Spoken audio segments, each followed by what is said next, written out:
and welcome to Health Quest. I am Gloria Bespikas, and today we're going to be interviewing Deborah Arneson on her own show. What we're going to do is cut through the maze of confusing information and tell you a formula for health. So welcome, Deborah. Thank you, Gloria. It's great to be here as always. Wonderful. And Deborah, what would you say a good formula for health would be? Well, you know, it may vary from person to person, Gloria, but the basic formula for everyone, whether you're 5 years old or 50 years old, is to have an optimal functioning digestive system. Because you are what you eat? Well, or what you don't excrete, yeah. Absolutely. Okay. You can look at it one way or the other. So yes. So, you know, if you have great digestion, then you have the capability of using what you're taking in and getting rid of what you don't need. Mm-hmm. Excellent. Yeah. And what is the first step in creating a formula for health, a good digestive system? Well, the interesting thing about impaired digestion is it becomes more so after the age of 35 to 40. So you want to reconstruct, redesign your body so that it works efficiently like it did when you were a child, for the most part. Well, that's an interesting concept, but it sounds like it's easier said than done. It's not easy. Okay. Because it means literally taking away the abusive products that you love to put into your body. Such as? Well, it varies from person to person, but for the most part, Americans are really coffee addicts. And, you know, you hate to really downgrade coffee, and it's okay to have it once in a while, but when you abuse it and do it far too frequently, that's when you run into problems. Well, so one cup of coffee. One cup you of love it. I just know, because I have to ask this personal question. Sure. How about a mug in the morning, a mug and a half? Well, really, morning is probably the worst time to do it. Oh, great. And the reason for that is after you wake up at night, you have what we call a hypoacidic state, meaning you have a low hydrochloric acid production. When you drink a cup of coffee, two things occur. Your floodgates to the pancreas open up and we produce an enormous amount of insulin, which gives us that very perky kind of like, oh, okay, I'm wide awake, I'm feeling really good. But then the pancreas floodgates close very rapidly and we get that crash, which causes us to crave another cup. We also then have this other, you know, other than desirable performance that occurs whereby we lose the ability to balance our hydrochloric acid in the stomach. And coffee is very acidic, so it wipes out good, friendly, available enzymes and bacteria. Hydrochloric acid in the stomach is the first line of defense against perpetrators in the body. So if we don't have ample hydrochloric acid, then we can't, if we pick up a piece of fruit and it's been mishandled, it has like viruses or bacteria or parasites on it, your hydrochloric acid is not available to kill it off at the pass, so to speak. And then those viruses, bacteria, and parasites move on into the liver and then into the system. So what you're saying then is that it's better to have the coffee perhaps later in the day? Yes. Ah, yes. interesting. With food in your stomach as a buffer. Not on an empty stomach. Okay. So there's coffee. There are lots of things. Eating dead foods, you know, frequently or too often, and many people eat a lot of food on the run. Well, now a lot of people are going to say, I want my food dead before it's on the plate. What are you doing? I'm not going to eat that thing moving. Bring the cow in here. Some people love sushi, some people don't. We're talking about really adulterated foods that basically are 1, 2, 3, 4, 5 generations removed from their origin. So the more it's removed from its original state in the processing of that food to create what I call or term a food stuff, the more dead it becomes. And I basically classify foods as either live, which is pretty much eaten as they're grown, and these would be our fruits and our vegetables and our whole grains, you know, the wild rices and millet or spelt breads. These are grains that haven't been adulterated. Potatoes, sweet potatoes, things like that. And then we have what we call our dead foods, which are very much processed foods. They're kind of benign. They contain very little nutritional content. They're doughy. They kind of swell us up from the inside and out. They're kind of, I refer to them as a hug from the inside out. And they provide very little nourishment to the body, and the effect of those foods is insidious. They also do not contain enzymes like live foods do. Live foods come to the table with their own enzymes, which help the gut or the stomach to perform efficiently. In fact, isn't it enzymes that digest proteins? Well, all kinds of enzymes are needed for proteins, carbohydrates, and fats. So without enzymes, and your body makes hundreds every day. And you also derive enzymes from the foods that you eat. So again, enzymes are the key to life. According to most biochemists, when we stop making our last enzyme, we croak. Uh-oh. We better pump up those enzymes. Yeah. So, we again, get those in live foods. we get those from live food. So an apple comes to the table bringing its own enzyme to help you break that food down. Case in point, I had a woman who came in who couldn't eat fruits at all. She was enzymatically very, very deficient and had been for a good number of years. She couldn't tolerate fruits and vegetables well, could never eat popcorn. So we knew she needed enzymatic support. And the first step in getting your stomach to work right in your digestive tract to start stepping up to the plate to handle or create the ability to handle and break down live foods and to derive nourishment from those foods is to get enzymatic performance up to par. So what we had to do was to give her enzymes for about 3 weeks, and then we started bringing in pureed and softened fruits and vegetables that were lightly poached or cooked, or applesauce and things like that. Her broccoli was a little more limp than, I like to eat it, but it allowed her body to tease itself back into functioning again. So in the course of 6 to 8 weeks, she was able to eat fruits and vegetables with no discomfort. Oh, excellent. Now, so the dead foods that we were talking about were the foods that are processed and they're enzymatically deficit and they're nutritionally deficit. Then we have the highway robbers, which are the foods, that have been very adulterated. They're foodstuffs. They go in and stick your body up of not only your enzymes, but the vitamins and minerals that we so need to hold on to. And those are probably things where there are too many names on a box or something. Yeah, right. The list is this long, and ones that you can't pronounce, and you'll never know what they are in your entire life. Yeah. Well, if you can't pronounce it, don't buy it. Don't That's buy what it. I Don't tell eat people. it. If you don't know what it is, don't put it in your body. Well, how does one know if their digestive function is under par? Well, the first notification would be that you have gas. Okay, you're socially unacceptable. And you haven't just eaten beans. Right, you haven't necessarily had beans or legumes, and you have a lot of bloating. Most women notice a lot of bloating and discomfort, and many people become very sleepy after they eat a food, especially the lunch meal, and especially those who have their coffee and their muffin for breakfast and then eat lunch and fall asleep. So energy levels would denote that, because when you actually eat a food, ideally you should really warm up. You'll notice that body temperature goes up, your heart rate goes up a little bit, digestion kicks in, and some people literally start, sweating. So I notice when I eat a balanced meal with essential fatty acids and my protein and my low glycemic carbohydrates, that I get like beads of sweat on my upper lip. If I leave one of those components out, I don't get as sweaty. I don't feel as energized. Yeah, and you shouldn't drop off. Energy is a big sign that you're not digesting well. Oh, not just a sign that you haven't had enough sleep. So you should really take a look at the foods that you're eating. And then constipation. So again, many of the dead doughy foods and the highway robber foods actually create a lot of mucus, and that mucus creates almost like a glue in the intestines and causes the stool to become very affixed to the wall of the colon, thereby not allowing smooth passage. And again, most of the dead foods don't contain enough fiber. And if there's not enough fiber, not enough water, you can't make the friendly bacterium that also helps with smooth passage. So, and doesn't that also affect the amount of nutrients that can be absorbed through the intestines? Right. So, well, you know more than most people. Most people honestly think that the intestines are a refuse dump. That's the only function of the intestines. Dump everything here and forget about it. Forget about it. That's all garbage, but that's gone. not true. So your intestinal wall has a membrane that acts almost like a relay system in the body and lets the lymphatics know if there are toxins coming out of the intestinal mucosal membrane. It lets the rest of the body know whether or not there's organization going on down here, and we're moving things along at the desired rate of speed. So, a healthy body that has good digestive capabilities will notice also that we have a really lean, trim body. We don't worry about weight problems.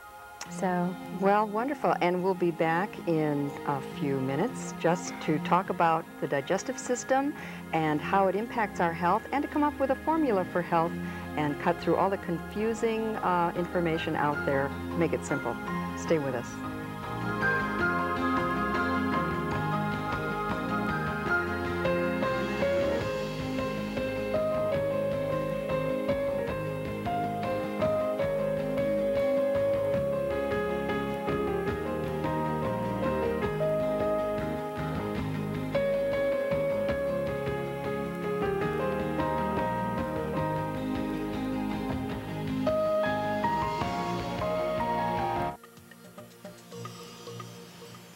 Hi there, I'm Deborah Arneson, and today we're going to talk about water and the importance of water.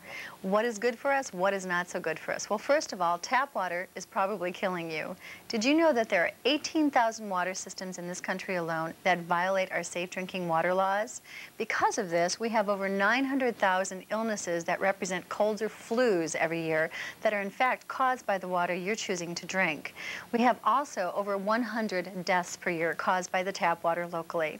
So if you know that you have bad water, and if you don't know you have bad water, why not hold it up to the light and see what it brings to you? If it looks cloudy or murky and you see little guys doing the backstroke, then you know what? It's time to boil that water or move on to bottled water. You can also aerate your water, which will take out flavors and chemicals like chlorine, which is a very potent estrogen mimicker. You don't want this in your water. So it's important to know that if you do aerate it, all you're going to be doing is improving the flavor, certainly not the quality. Your body needs water for every biochemical function. So if in fact we don't have enough water in our body every day, you cannot digest your proteins, fats, and carbohydrates. It's very important to know that we need this also for the absorption and utilization of vitamins and minerals. If you didn't have water in your body, you would fit into a shoebox. In fact, did you know that the functions of water are multifold, and it's important to know that you have to move on to water that is safe for you. You have many choices. There's mineral, there's spring, and there's purified tap water. Look at the draw and expiration dates. If in fact the draw date is now, it's a good time to drink it. If the expiration date is in 4 years, don't drink it. Okay, look forward also to the TDSs. If you see the TDSs on the water label are very high, then it's important not to drink that water as well. The lower the number, the better it is for you.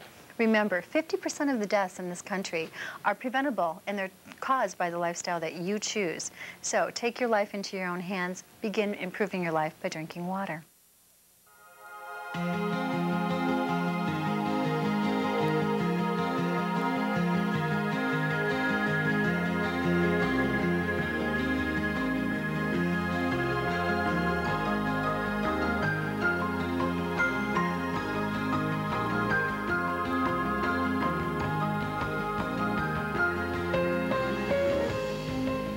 Welcome back. We're going to actually take a look inside our bodies right now as Deborah shows us a digestive system chart here so we can understand how our digestive system impacts our health. Right.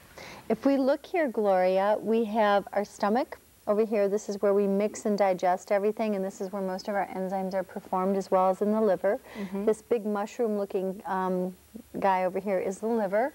And the liver and the gallbladder is where we produce most of our bile acids, and those acids basically break foods down and act as a chime and a brillo that helps to dissect things and carry and portage them to their place of need in the body.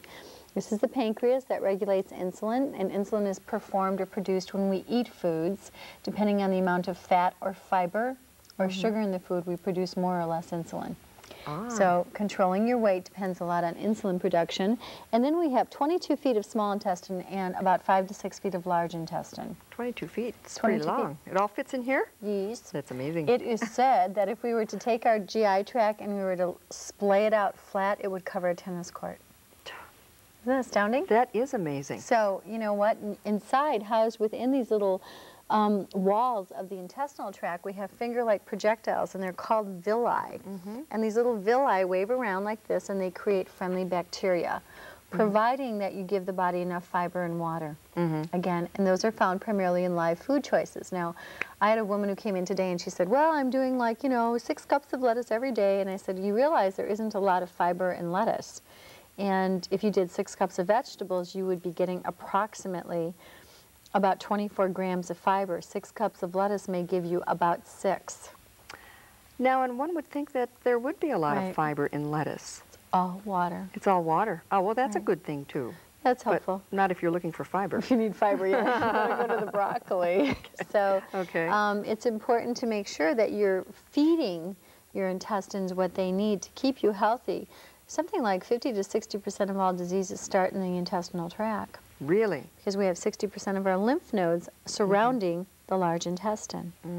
So if you have a toxic large intestine, you're going to have a toxic backup in your lymph nodes, which will travel throughout the whole body.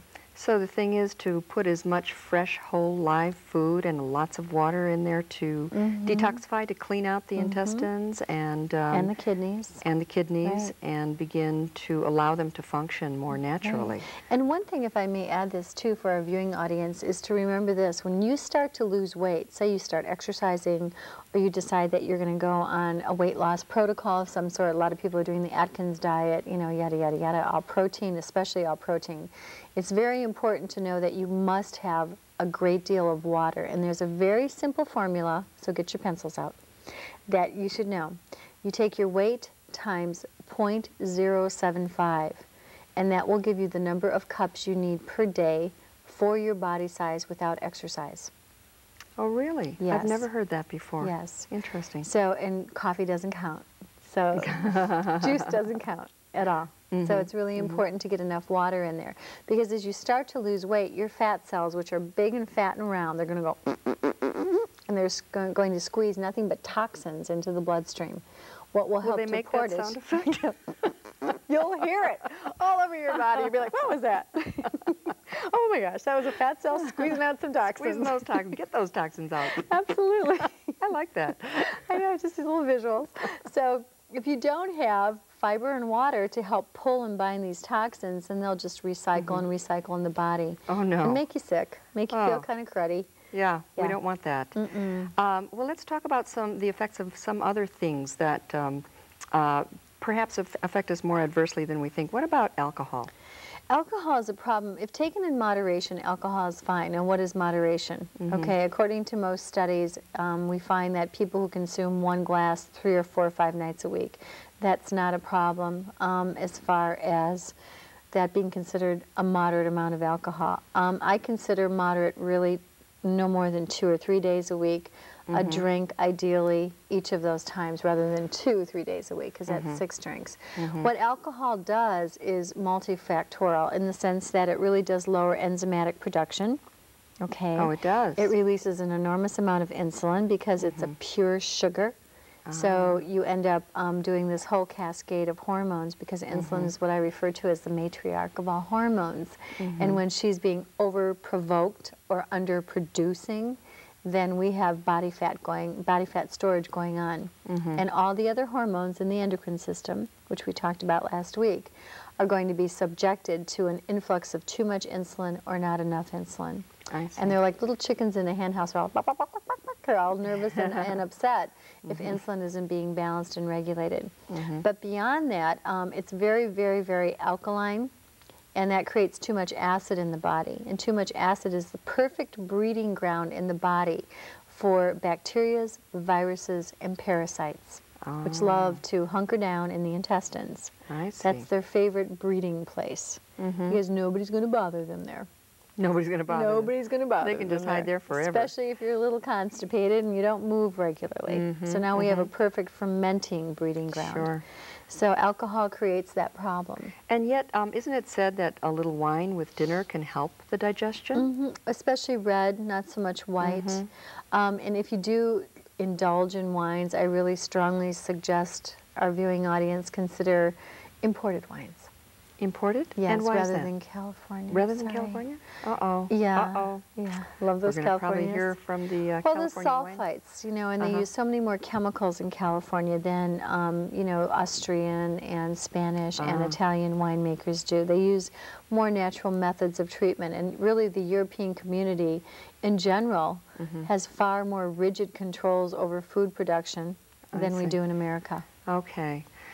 Now, what about medications? How does long-term use of medications affect the digestive system? Medications are a problem. I mean, most medications are what I call laced with aluminum, small residual amounts of heavy metals. And these heavy metals are very dense, and they, again, in and of themselves, destroy enzymes in the body. And I'll bet that's news to almost everybody. I know Yeah. it's news to me. I didn't know Yeah. that there was aluminum in medications. well, they have to have something like that in there to keep it stable on the shelf for a long period of time. So because of that, if you know anything about heavy metals or heavy minerals, toxic minerals, you know that it displaces things of lighter weight. So that would be some of our enzyme performance would be decreased because of the heavy metals. And again, it changes your acid pH balance and it makes you very, very acidic. And again, when you have too much acid in the body, you become that perfect host or hostess for whatever virus, bacteria, or parasite comes along. So what can people do when they absolutely have to take medications? You need to replace within the system enzymes. So people who do take medications, and especially people who are past the age of 45, I mean, even without medications, without coffee abuse, without dead food choices all the time, it's very important to take a digestive enzyme for most people. And we'll talk about the questionnaire that we offer at Nutrition Consultants, but it helps you to assess whether or not you're enzymatically insufficient. Just by bringing live foods in, enough water, and taking away the perpetrators, you can really alleviate the onset of degenerative digestive issues or problems, because you can't heal your body unless you're digesting. There's no way. I mean, you can take vitamins like crazy, minerals like crazy, herbs like crazy. If you don't use them, you'll lose them. So you have really expensive urine or expensive feces. That's about it. Because without enzymes, you can't break down a vitamin pill either. So you have to work on your digestive system first, no matter what. Right. So again, if you have gas, bloating, if you get sleepy after you eat, if you're constipated or you have flushing like diarrhea, you know that you have a weakened or a somewhat susceptible digestive system. So it can be prey to stressors, you know, and or to too much of a good thing or too much of a bad thing. Yeah. So it's important to really take note of what you're putting into your body. Yeah. Well, that's important. And I know that we're going to be discussing, after we come back, how age can affect the digestion, as well as other factors, so that we can clear through this maze of confusing. Uh-oh. Don't even say that word. Don't even want to think about that. So stay tuned, and we'll be back.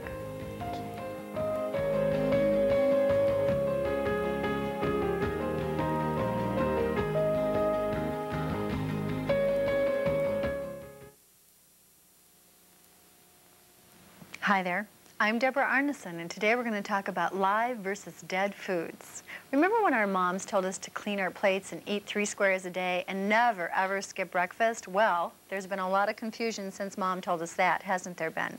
It's important to know that with all the confusion, the redefining of the food pyramid, you know, what to eat, what not to eat, how much to eat, how much not to eat, we're all stressed and confused. So let's go back to basics. The basics are: eat 3 squares a day, make sure you eat enough calories for your body size and your physical activity, never ever skip breakfast, and eat live versus dead. Why? Because right now everyone in this country seems to be running around with depression, you know, loss of memory, confusion about what to do. People are moody, constipated, and crabby. Live means that we're bringing foods to the table that bring life to our cells. Dead and doughy foods store as fat, and we have our highway robber foods that literally go into the body like little banditos and stick us up and take out everything that we're trying to preserve and hang on to. The best foods, of course, are foods that are pretty much eaten as they're grown. These would be foods like fruits and vegetables and whole grains, the kind of breads if you drop them, they'll break your toe. We also have our unadulterated protein foods, which are our cold water fish, and our antibiotic and hormone-free meats and poultry. How to remedy your overstressed, achy, chilled to the bone, can't concentrate body? Go back to those basics. Remember, if you eat live versus dead, organic wherever possible, we're in great shape. So, for your own good, remember that 50% of the deaths in this country are caused by the lifestyle that you choose. It's important to be proactive and take your life into your own hands. Eat live, not dead foods. I'm Deborah Arneson, bringing you Health Quest.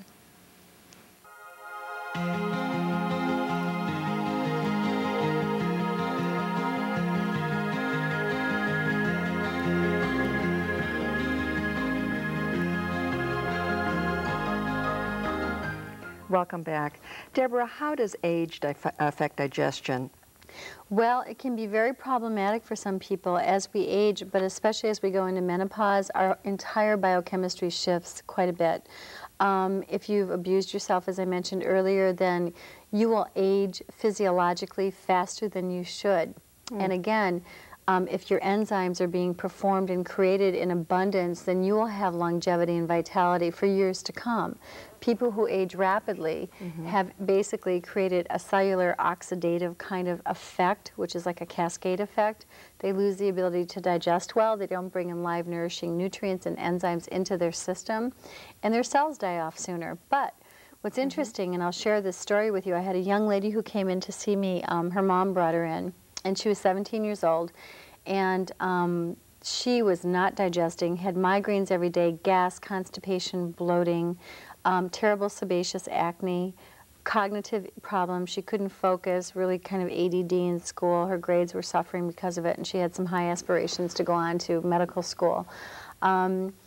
And what else was wrong with her? Oh, attitude. She had a really bad attitude. Oh, I imagine she didn't just feel felt very terrible. Yeah? She's like, grumpy. And this kid was like mean to her mom. And I was like, oh, thank goodness I don't have a teenager. Anyway, we changed her diet considerably and gave her enzymatic support. And it's amazing because young bodies heal pretty quickly. And within, I'd say, 4 to 6 weeks, this kid was feeling great. Her face had cleared up. She was moving her bowels. She was up to 1 or 2 movements a day. Not great, but certainly not twice a week. And the bloating was gone, the gas was gone, she had energy. When she came in, she couldn't walk more than a couple blocks without every joint in her body aching, and she was only 17. Oh, that's just amazing. Yeah. Well, you know, I know that at Nutrition Consultants that you have some sort of a test that people can take, right, to find out how they're functioning? It's a quiz, and it tests your hypoacidity or hyperacidity. So it tells us whether or not you have low hydrochloric acid production. So people out there are welcome to give us a buzz, give us their phone number. We'll call them back, send them out the quiz, or fax it to them. Oh, excellent. And they can find out whether or not they need digestive enzymes. Oh, that's fantastic, because I'm sure that will help everybody to understand how they're functioning, because after all, you are not just your good genes and what you eat, but you are what you don't eat, what you don't excrete, what you eat, and what you digest. Yes, very definitely. So thank you very much for staying with us today, and be sure to call Nutrition Consultants and get your copy of the quiz. And thank you once again for tuning in. This is Gloria Bespikas saying so long for now.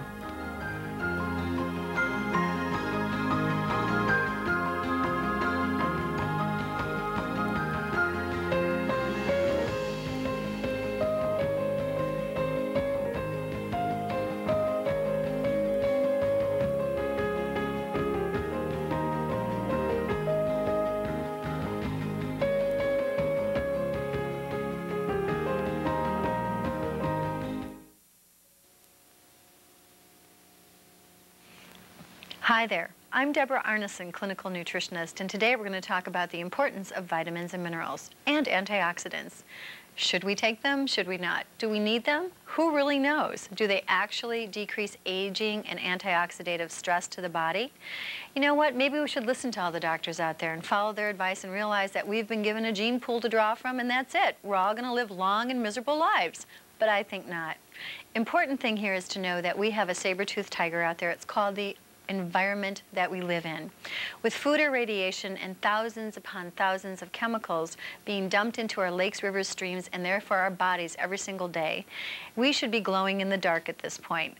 The fertilizers used on our commercial foods are loaded with landfill byproducts. Most of that is radioactive in its function.